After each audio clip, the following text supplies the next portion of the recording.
I got this sort of theory idea for Deltarune, and it makes a lot of sense.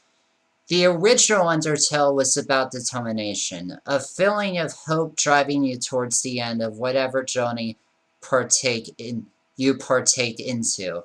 So the choices of whether you want to be a pacifist or genocidal makes a lot of sense. However, Deltarune's theme is actually different. The way Alphys gave the player no choice but to partner up with Susie, how Susie never allowed the player to answer questions, how you didn't have the option to win the fight with Lancer's father peacefully, and no matter what path you took, the ending of the game never changes. I truly believe the entire theme is choices don't matter. No matter what you decide to do in the game, you will never have the power to change the fate of Chris's tale, and neither does changing Susie's mind about killing matters in the end, because it always ends with a tragedy, a loved one lost forever and trapped within the darkness of their own fears.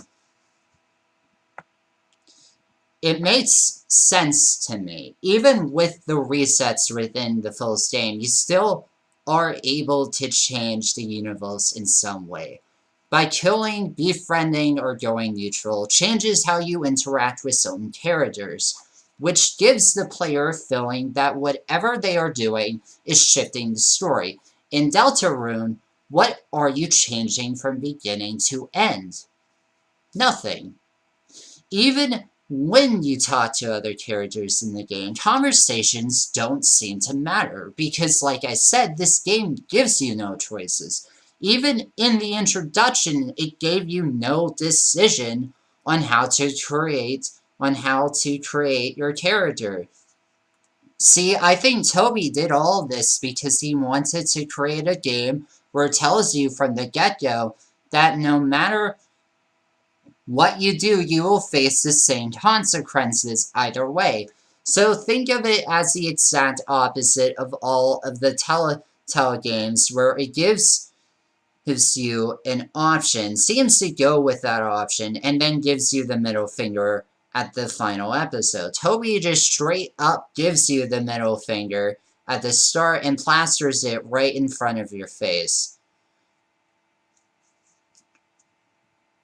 I think that's why Toby needs to have a development team by his side, because I can clearly tell that this sort of giant story of his needs to be done by several people, not by one person alone.